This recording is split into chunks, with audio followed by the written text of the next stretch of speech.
కొంచెము పులిపిండి మంచి పిండి అంతటిని పులిసిపోయే విధంగా చేస్తుంది. ఇది వాస్తవ సత్యం. మరి సంఘంలోని పులిపిండి వాటి సంగతి ఏమిటి? ఈ విషయాలను పరిశీలిద్దాం.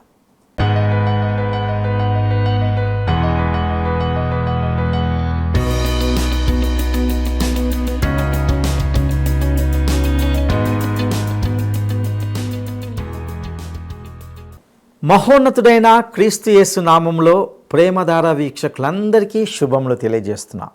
నేటి ఈ పాఠంలో 1 కొరింథీ పత్రిక 5వ అధ్యాయాన్ని ధ్యానించుకోబోతున్నాం.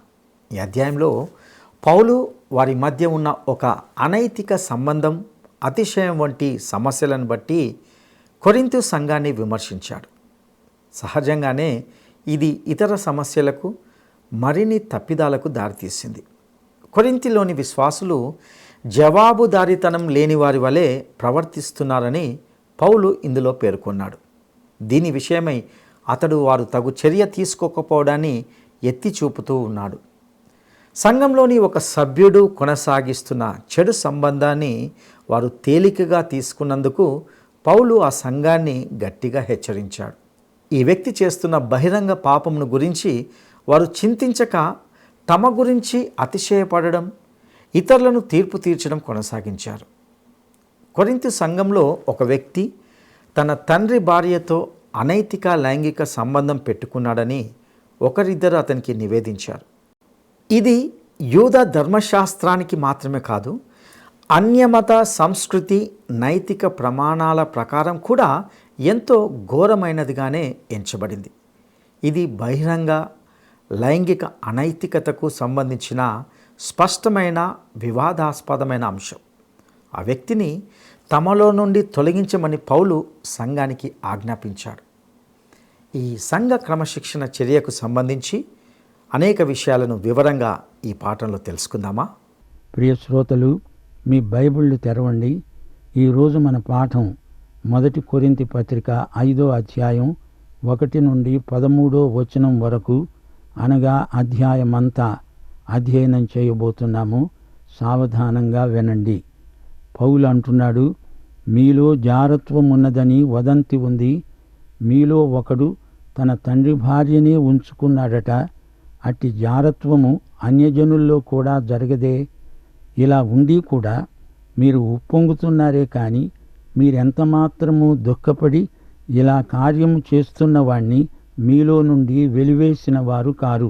నేను దేహము విషయమై దూరముగా ఉన్నా ఆత్మ విషయమై సమీపముగా ఉండి మీతో కూడా ఉండినట్లుగానే ఇట్టి కార్యము ఇలాగు చేసిన వాణ్ణి గూర్చి ఇదివరకే తీర్పు తీర్చి ఉన్నాను.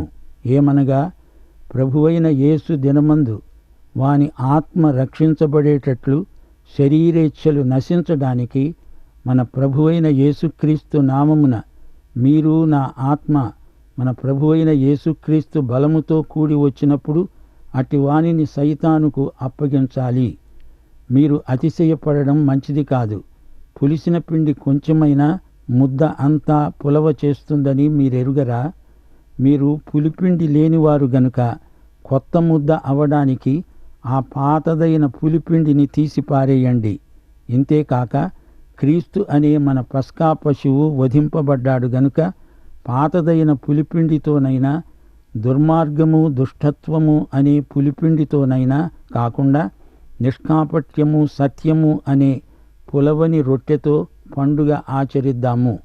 ప్రియ శ్రోతలు, వింటున్నారా? కొరింథీ సంఘంలోని నైతిక అపవిత్రత పౌలుకు దుర్వాసన కొట్టింది. ఇది అబద్ధం కాదు, వాస్తవం. అన్యులలో కూడా అంత అవినీతి అసభ్యత ఉండదు. కొరింథీ సంఘస్థులలో ఒకడు తన తండ్రి భార్యను తెచ్చిపెట్టుకొని ఆమెతో అక్రమ సంబంధం ఏర్పరచుకున్నాడు. తన తల్లి కాదు గాని తల్లితో సమానురాలు గదా. ఈ చెడుగుతో సంఘం రాజీ పడడం పౌలుకు ఎంతో మనస్తాపం కలిగించింది. ఇలాంటి పాపాన్ని సంఘం ఏమాత్రమూ సహించకూడదు, సమర్థించకూడదు. కఠిన చర్య తీసుకోవలసిందే. మత్తయి సువార్త 18వ అధ్యాయం 15 నుండి 17వ వచనం వరకు ఈ విషయంలో ప్రభువు ఏం చెప్పాడు? నీ సహోదరుడు నీ ఎడల తప్పిదము చేసిన పక్షమున నీవు పోయి నీవు అతడు ఒంటరిగా ఉన్నప్పుడు అతన్ని గద్దించు. అతడు నీ మాట వినిన ఎడల నీ సోదరుణ్ణి సంపాదించుకున్నావన్నమాట. అతడు వినకపోయిన పక్షమున 2-3 సాక్షుల నోట ప్రతి మాట స్థిరపరచబడేటట్లు నీవు ఒకరిద్దరిని వెంటబెట్టుకొని పో. అతడు వారి మాట వినకపోయిన పక్షమున ఆ సంగతి సంఘానికి తెలియచెప్పు. అతడు సంఘపు మాట కూడా వినకపోతే అతణ్ణి నీకు అన్యుడుగాను సుంకరిగాను ఎంచుకోవాలి, అంతే. అయితే కొరింథీ సంఘంలో వారు ప్రభువు చెప్పినట్లు చేయలేదు.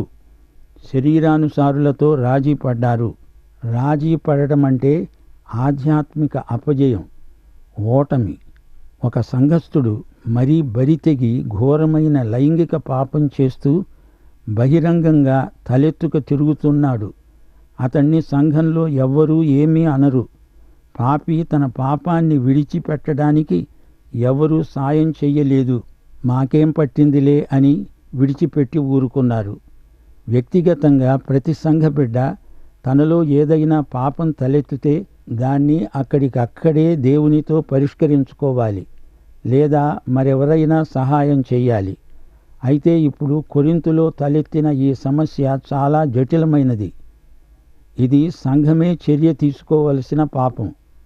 అలాంటి పాడు పని అన్యులలో కూడా జరగదు. కొరింథీ సంఘం ఈ విషయంలో ఉదాసీనంగా ఉండిపోయింది. పెళ్లి కాకుండానే పురుషుడు స్త్రీ కలిసి జీవిస్తున్నారు. అలాంటిది దేవుని సంఘం ఎలా సమర్థించగలదు? సంఘం పరిశుద్ధమైనది. అందరి వ్యక్తులందరూ ప్రభువు చేత పరిశుద్ధులని పిలువబడుతున్నారు. ఆ పేరుకు తగినట్లు వారు బ్రతకాలి గదా.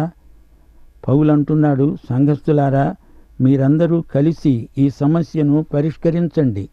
ఆ వ్యక్తిని పశ్చాత్తాపానికి నడిపించడానికి కృషి చేయండి. అతడు మారు మనస్సు పొందకపోతే అతన్ని సైతానుకు అపవాదికి అప్పగించండి. అంటే ఏమిటి? యోబు చరిత్ర మీరు విన్నారు కదా. యోబు సైతానుకు అప్పగించబడ్డాడు. సైతాను యోబును గురించి దేవునికి ఫిర్యాదు చేశాడు. నీవు యోబు చుట్టూ కంచె వేశావు, అందుకే అతడు అంత భక్తుడయ్యాడు అన్నాడు అపవాది. అతన్ని నాకు వదిలిపెట్టు, అతడెంత భక్తుడో చూపుతా అన్నాడు అపవాది. దేవుడు అన్నాడు, సరే, యోబును తాత్కాలికంగా నీకు అప్పగిస్తున్నాను. అతన్ని శోధించు చూడు, గాని అతడి ప్రాణాలు తీయడానికి మాత్రం నీకు అధికారం లేదు. శ్రోతలు వింటున్నారా? సైతాను మనల్ని ఎంతైనా శోధించనియ్యండి, గాని మన ప్రాణం మీద అతనికి ఎట్టి అధికారము లేదు. ఒకసారి యేసు పేతురుతో అన్నాడు, సైతాను నిన్ను జల్లించాలని చూస్తున్నాడు. సైతానుకు ప్రభువు అనుమతి ఇచ్చాడు. ఆ రాత్రి పేతురు 3 సార్లు నేను యేసును ఎరుగను అని బొంకాడు. అది ఎంతో ఘోరమైన పాపం. ఇస్కరియోతు యూదా కూడా ఇదే మాట అని ఆయనను సిలువకు అప్పగించాడు. గాని పేతురు పశ్చాత్తప్తుడై క్షమాపణ పొందాడు. ఈ శోధనలో తానెంత బలహీనుడో పేతురు తెలుసుకోగలిగాడు. ఇంత గొప్ప అనుభవంతో పేతురు పెంతెకోస్తు మహాప్రసంగం చేయగలిగాడు. 1 తిమోతి 1:20 పౌలన్నాడు, హుమేనై, అలెగ్జంద్రు వీరు ఇక మీదట దూషించకుండా శిక్షించబడడానికి వీరిని సైతానుకు అప్పగించాను. వీరిద్దరూ ఎవరనుకున్నారు? క్రైస్తవులే. మేము క్రైస్తవులమనే చెప్పుకుంటున్నారు, గాని వారి నోట దైవదూషణ మాటలు వెలువడుతున్నాయి. అలాంటి వారిని మనమేమీ చెయ్యలేము. మనం చెబితే వారు వినే స్థితిలో లేరు. వారిని ఆ పళాన సైతానుకు అప్పగించవలసిందే. పాపం చేసే వ్యక్తిని దేవుని వద్దకు తేవాలి. అయితే అతడు సంఘ సభ్యుడై ఉండి వాక్యాన్ని దేవుని మాటను పెడచెవిని పెడితే అతన్ని అపవాదికి అప్పగించాల్సిందని దేవుణ్ణి అడగాల్సి వస్తుంది. ఇదే మాట పౌలు స్పష్టం చేస్తున్నాడు. నిజమైన విశ్వాసి అయితే వాక్యానికి తలవొగ్గి పశ్చాత్తప్తుడవుతాడు. లేకపోతే అతడు ఇంకా ఎక్కువ కీడు చేయకుండా కొంతకాలం అతడి పని సైతానే పట్టిస్తాడు. శరీరానుసారులై పట్టపగ్గాలు లేకుండా మిడిసిపడే క్రైస్తవ పాపులకు ఇదే తగిన ఔషధం అంటున్నాడు పౌలు. శరీరరీతిగా నేను మీతో లేకపోయినా ఆత్మరీతిగా మీతోనే ఉన్నాను అని పౌలు వారికి హామీ ఇస్తున్నాడు. ఈ దుష్కార్యం చేసిన వ్యక్తి అతని యొక్క ఆత్మ నశించకుండా అతని శరీరం శిక్షించబడక తప్పదు అంటూ కఠిన పదజాలంతో పౌలు వారిని గద్దిస్తున్నాడు. తమ మధ్యనే జరుగుతున్న ఈ ఘోర పాపానికి సంఘమంతా కండ్లు మూసుకొని ఉండి తమకున్న ఆధిక్యతలను గురించి ప్రగల్భాలు పలుకుతుంటే, అతిశయిస్తూ బడాయిలు చెబుతూ ఉంటే పౌలు సహించలేకపోయాడు. మేము ఎందరు సువార్తికులను పోషిస్తున్నామో చూడండి అని బహిరంగ నివేదికలు వినిపిస్తున్నారు. మేము వాక్యమే ప్రకటిస్తాము అంటున్నారు. కానీ వారి సంఘంలో జరిగే ఈ పాపం సంగతేమిటి? దాని గురించి ఏమీ అనరే. ఇది భక్తు వేషధారణ. క్రైస్తవ సేవ విరివిగా చేస్తే ఈ లోపాలు మరుగున పడిపోతాయిలే అనుకుంటున్నారు గదూ. సాలునయ్యా సాలునయ్యా నీ కృప నాకు సాలునయ్యా, నీ కృప నాకు సాలునయ్యా.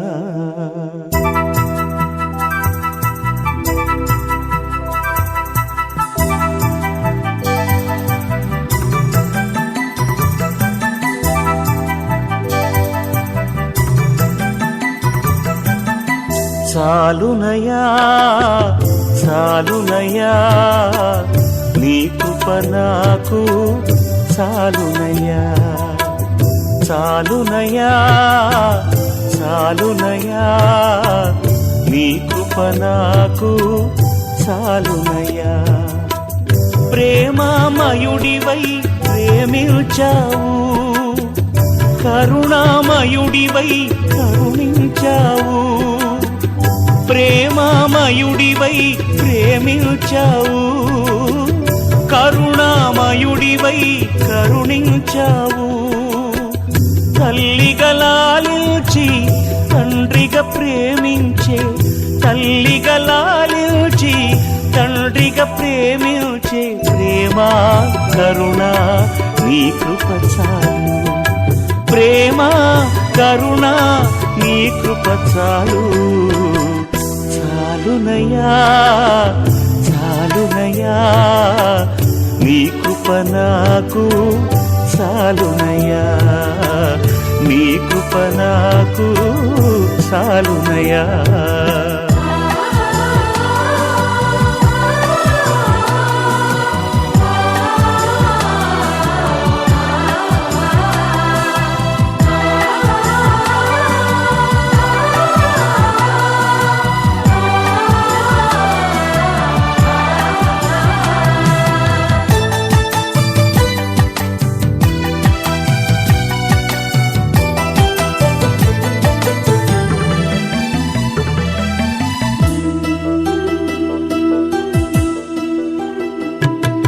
జిగటగల ఊబిలో పడి ఉండగా నా అడుగులు స్థిరపరచి నిలిపితివయ్యా.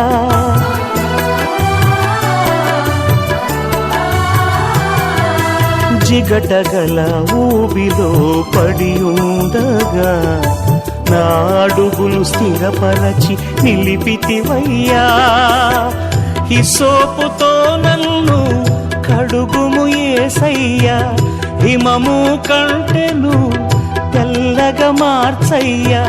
నీకేమి చెల్లింతు నా మంచి మెస్సియా, నా జీవితమంతా అర్పితు నీకయ్యా. ప్రేమ కరుణ నీ కృప చాలు, ప్రేమ కరుణ నీ కృప చాలు. సాలునయ్యా సాలునయ్యా నీ కృప నాకు సాలునయ్యా, నీ కృప నాకు సాలునయ్యా.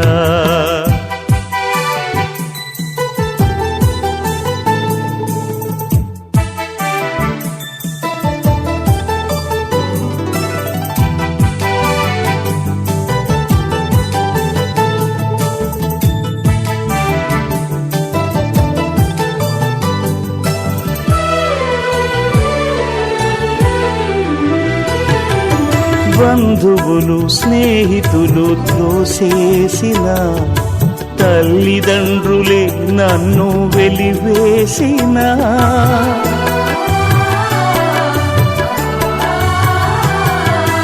బంధువులు స్నేహితులు త్రోసేసిన, తల్లిదండ్రులే నన్ను వెలివేసిన, నన్ను నీవు విడువని లేదయ్యా, నిన్నగా ప్రేమించి రక్షించినావయ్యా, నీకేమి చెల్లితూ నా మంచి మెస్సియా, నీ సాక్షిగా నేను ఇలా జీవితునయ్యా, ప్రేమ కరుణ నీ కృప చాలు, ప్రేమ కరుణ నీ కృప చాలు, చాలునయ్యా చాలునయ్యా, నీ కృప నాకు చాలునయ్యా, చాలునయ్యా చాలునయ్యా, నీ కృప నాకు చాలునయ్యా. ప్రేమామయుడివై ప్రేమించావు, కరుణామయుడివై కరుణించావు, ప్రేమామయుడివై ప్రేమించావు, కరుణామయుడివై కరుణించావు, తల్లిగా లాలించి తండ్రిగా ప్రేమించే, తల్లిగా లాలించి తండ్రిగా ప్రేమించే, ప్రేమ కరుణ నీ కృప చాలు, ప్రేమ కరుణ నీ కృప చాలు.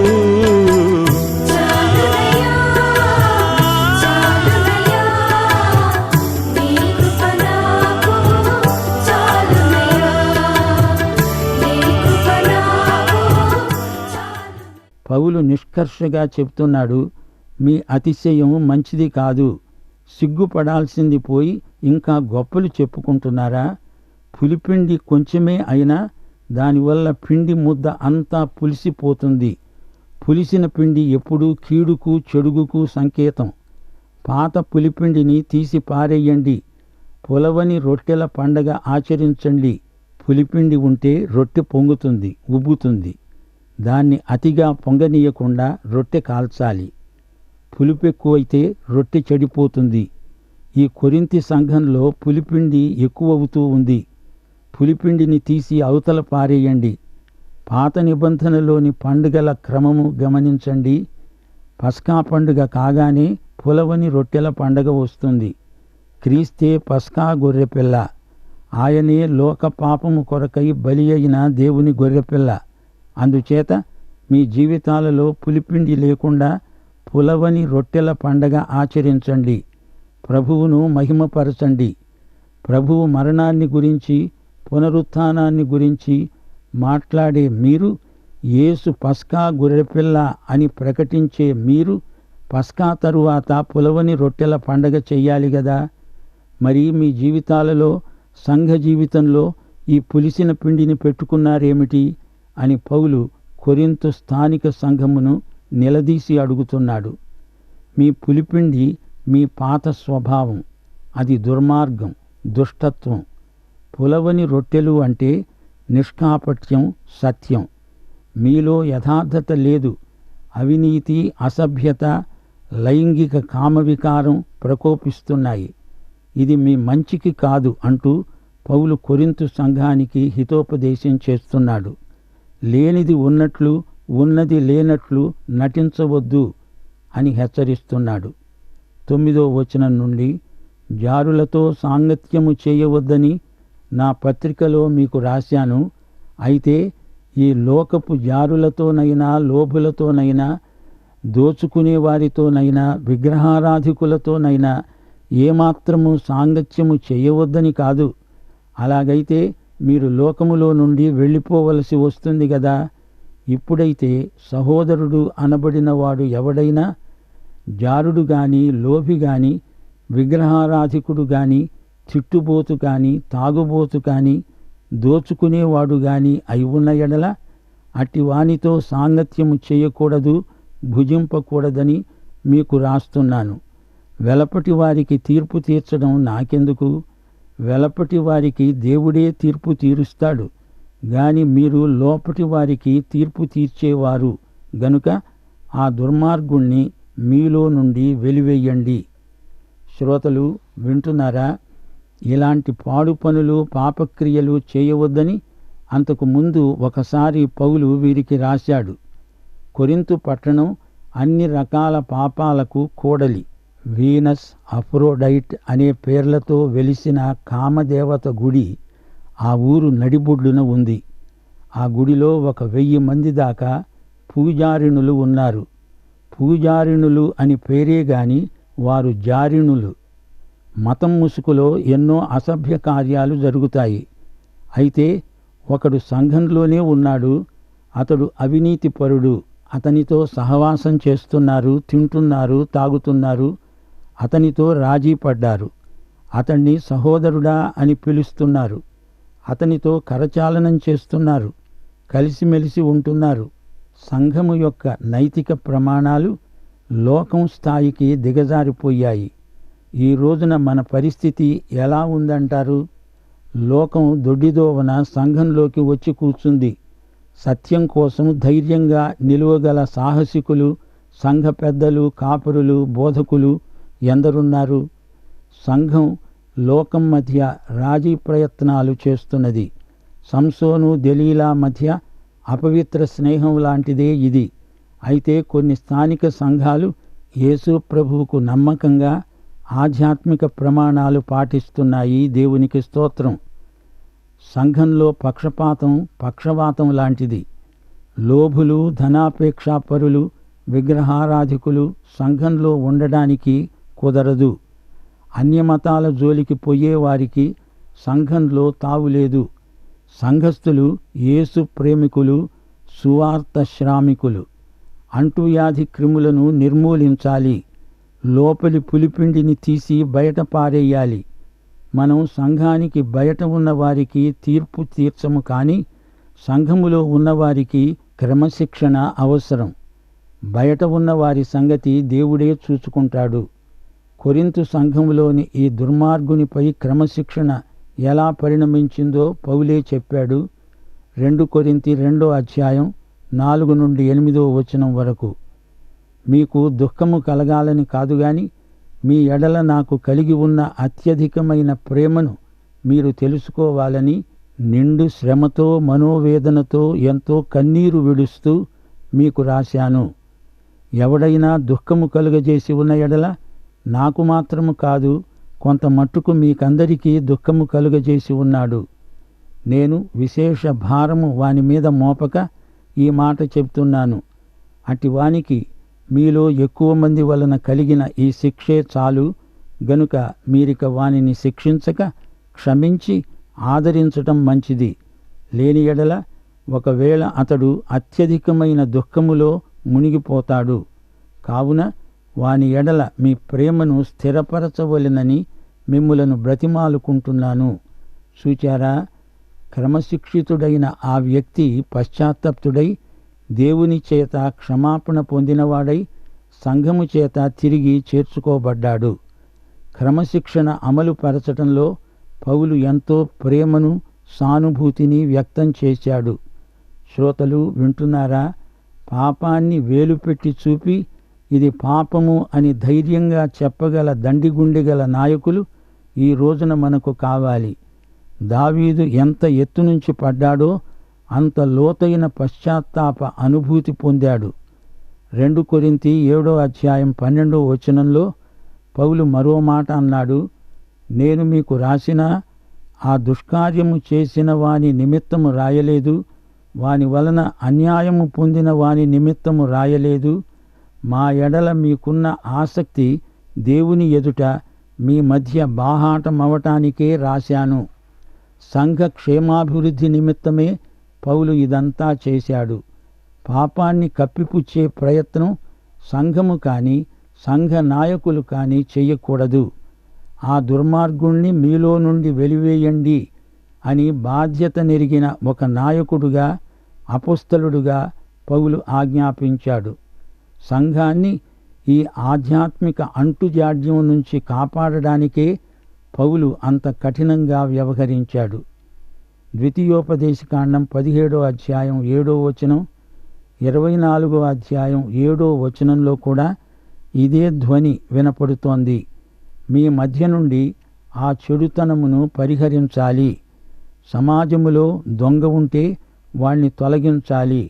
అలా చేసి ఆ చెడుతనమును మీ మధ్య నుండి పరిహరించండి. లోకాన్ని సంఘం తనలోకి రానియకూడదు. అంటే లోక ప్రవృత్తిని, శరీరాశ, నేత్రాశ, జీవపు డంబమును మొదలైన వాటిని, శరీర కార్యాలన్నిటినీ బహిష్కరించాలి. ప్రియ శ్రోత, నీవు రక్షించబడ్డావా? ఒక సజీవ సంఘంలో సజీవ సాక్షిగా ఉన్నావా? పాఠం ఇంతటితో సమాప్తం. మన ప్రభు అయిన యేసుక్రీస్తు వారి దివ్య కృప, తండ్రి అయిన దేవుని పరమ ప్రేమ, పరిశుద్ధాత్మ యొక్క అన్యోన్య సహవాసము మనకందరికీ సదాకాలము తోడై ఉండునుగాక. ఆమేన్.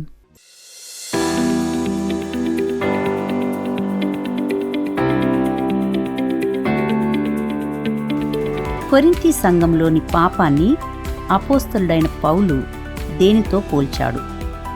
కొరింథీ సంఘంలోని పాపాన్ని అపోస్తలుడైన పౌలు దేనితో పోల్చాడు? 1. పులియని రొట్టె, 2. పస్కా బలి, 3. పులిసిన పిండి. ఈ ప్రశ్నకు సరైన జవాబును ఈ వాట్సాప్ నంబర్కు పంపండి. ప్రియులారా, ఇంతవరకు మనము 1 కొరింథీ పత్రిక 5వ అధ్యాయం నుండి అనేక లోతైన సత్యాలను తెలుసుకొని ఉన్నాం. కొరింథీ సంఘంలో ఒక వ్యక్తి పాపంలో జీవిస్తున్నప్పుడు ఆ విషయంలో కొరింథీలు ఎందుకు చర్య తీసుకోలేదనేది పౌలు యొక్క ఆవేదన అయి ఉన్నది. పాపము పులిపిండి వలె సంఘమంతటికి వ్యాప్తి చెందుతుంది. ఈ పాపము అంటువ్యాధిలా వ్యాప్తిస్తుంది. పాపంలో జీవిస్తున్న ఆ వ్యక్తిని సంఘము పస్కా పండుగలోని పులిపిండిగా ఎంచాలి. యూదులు పులిసిన దానిని తమ ఇళ్ల నుండి పూర్తిగా తీసివేస్తారు. అయితే చివరి పస్కా గొర్రెపిల్లైన క్రీస్తు రక్తం ద్వారా వారు ఇప్పటికే రక్షించబడ్డారని పౌలు ఈ విశ్వాసులకు గుర్తు చేస్తున్నాడు. ఇప్పుడు వారు తమ జీవితాల నుండి దుర్మార్గాన్ని, చెడును తొలగించి దానిని సత్యము, చిత్తశుద్ధి అను వాటితో నింపాలి. లైంగిక అనైతిక వ్యక్తులతో సహవాసం చేయకూడదని తాను వారికి ముందే ఆజ్ఞాపించానని పౌలు వారికి గుర్తు చేస్తున్నాడు. అతడు ఇక్కడ చర్చించిన సూత్రం పశ్చాత్తాపం చెందని పాపాలన్నిటికీ వర్తిస్తుంది. అత్యాశ, మోసం, విగ్రహారాధన, మద్యపానం తదితర పాపాలను మొండిగా ఆచరించే ఏ వ్యక్తికైనా ఇది వర్తిస్తుంది. సహేతుకమైన క్రమశిక్షణ అవసరత ఉన్నప్పటికీ సంఘం వెలుపల ఉన్నవారికి ఇది వర్తించదని పౌలు స్పష్టం చేశాడు. సంఘంలో విశ్వాసులమని చెప్పుకునే వారిలో ఆత్మీయంగా విరుద్ధంగా ప్రవర్తించే వారిని వాక్యముతోనే హెచ్చరించాలి. వినకపోతే వారిపై క్రమశిక్షణ తీసుకోవాలి తప్ప వారిని ఎంతమాత్రమూ ప్రోత్సహించకూడదు, సమర్థించకూడదు, రాజీ పడకూడదు, వారితో ఉదాసీనంగా ఉండకూడదు. అప్పుడే ఆ సంఘము ఆరోగ్యకరమైన సంఘంగా పరిగణించబడుతుంది. ప్రియులారా, ఈ సత్యాలను మీ జీవితాలకు, సంఘాలకు అన్వయించుకొని జీవించుటకు ప్రభు మీకు సహాయం చేయనుగాక. దైవాశీర్వాదం.